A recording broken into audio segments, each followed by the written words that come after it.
দেখুন সেখান থেকে তারা আমাকে মনে করেছে যে আমি সেখানে হয়তো গুরুতর কোনো শৃঙ্খলা ভঙ্গ করেছি, সেই কারণে হয়তো তারা আমাকে বহিষ্কার করেছে। তো এটা নিয়ে আসলে আমার কিছু বলার নেই।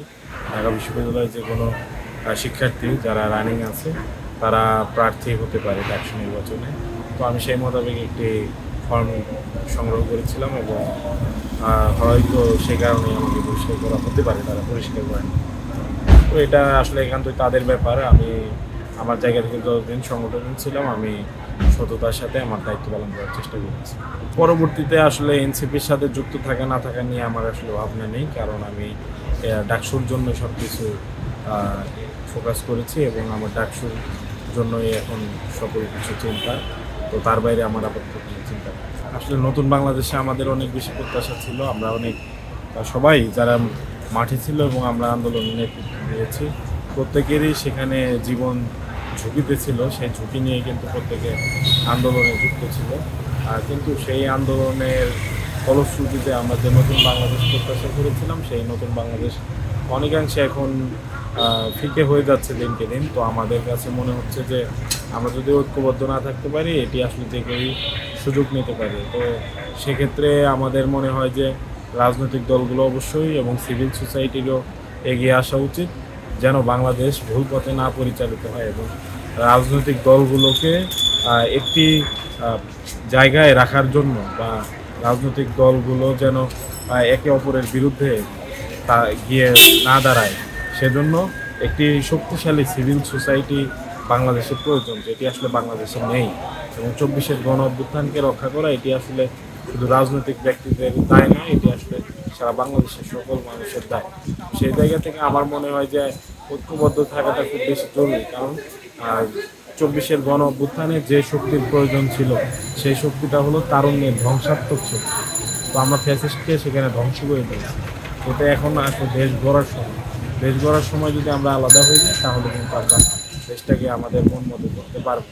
তো এটি আমার সকলের প্রতি নিবেদন থাকবে যে রাজনীতি আমরা সকলে যেন দেশের প্রশ্নে ঐক্যবদ্ধ। ডাকসুতে যদি আমি নির্বাচিত হই, আমি হলের শিক্ষার্থী হিসেবে এবং ঢাকা বিশ্ববিদ্যালয়ের একজন সাধারণ শিক্ষার্থী হিসেবে প্রথম বর্ষ থেকে যে সমস্যাগুলো আমি ফেস করেছি সেগুলো আমি সমাধান করার চেষ্টা করব।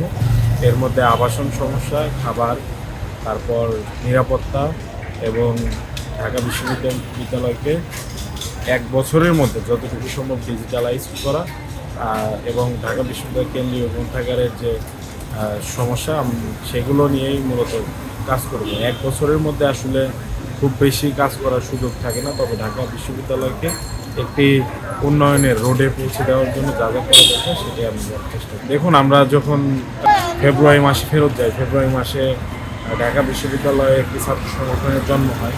সেই ছাত্র সংগঠনের জন্মের দিন রক্তপাত হয়েছিল, ক্যাম্পাসে মারামারি হয়েছিল, কিন্তু ঢাকা বিশ্ববিদ্যালয় প্রশাসন তারা কিন্তু কোনো ব্যবস্থা নেয়নি। সেই ছাত্র সংগঠন দুর্দণ্ড তাদের যে প্রতাপ, সেই প্রতাপে তারা কিন্তু ক্যাম্পাসে বিস্তার লাভ করেছে এবং তারা তাদের জায়গা থেকে তাদের কার্যক্রম চালিয়ে যাচ্ছে। তাদেরকে এখন পর্যন্ত জবাবদিহি তার আওতায় আনা যায়নি। অর্থাৎ প্রশাসন যদি তাদের প্রতি সফট কর্নার না হতো, এটি কিন্তু সম্ভব ছিল না। আরেকটি ছাত্র সংগঠন যারা প্যানেল পরিপূর্ণভাবে গোছাতে পারেনি, কিন্তু তা সত্ত্বেও তাদেরকে সময় দেওয়ার জন্য প্রশাসন একদিন সময় বর্ধিত করেছে ফর্ম উত্তোলনে। তো এই বিষয়গুলো কিন্তু আসলে আমাদের চোখে আঙুল দিয়ে দেখে দিচ্ছে যে ক্যাম্পাসে কিন্তু লেভেল প্লেয়িং ফিল্ড যেটি থাকা দরকার ছিল ডাকসুর আগে, সেটি কিন্তু পরিপূর্ণ অবস্থায় নেই।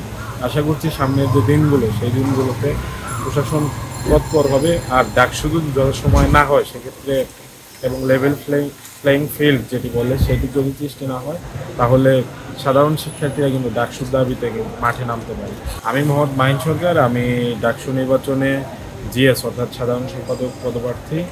এবং সাধারণ শিক্ষার্থীদের জন্য আমার একটাই বার্তা, আসলে 24-এর গণ অভ্যুত্থান হয়েছিল লেজুর ভিত্তিক যে ছাত্র রাজনীতি, সেই ছাত্র রাজনীতিকে নিষিদ্ধ করার অন্যতম দাবিকে সামনে রেখে লেজুর ভিত্তিক ছাত্র রাজনীতি পরিপূর্ণভাবে এখনও কিন্তু ক্যাম্পাস থেকে যায়নি।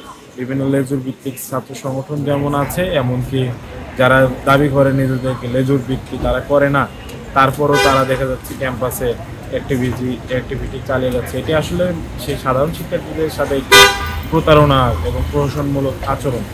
সেই জায়গা থেকে আমরা যেহেতু সাধারণ শিক্ষার্থীদেরকে নিয়েই আমাদের প্যানেলটাকে সাজিয়েছি এবং যারা বিগত সময়ে শিক্ষার্থীদের অধিকার আদায়ে কাজ করেছে তাদেরকে নিয়ে আমরা প্যানেল সাজিয়েছি। আমরা বিশ্বাস করি ডাকসুতে সাধারণ শিক্ষার্থী আমাদেরকে ভোট দিয়ে বিজয়ী করবে এবং আমরা তাদের প্রতি যে বাস্তবসম্মত প্রতিশ্রুতি বা ইশতেহার তুলে ধরবো সেটি আমরা পরিপূর্ণভাবে 1 বছরের মধ্যে বাস্তবায়ন করে যেতে পারবো।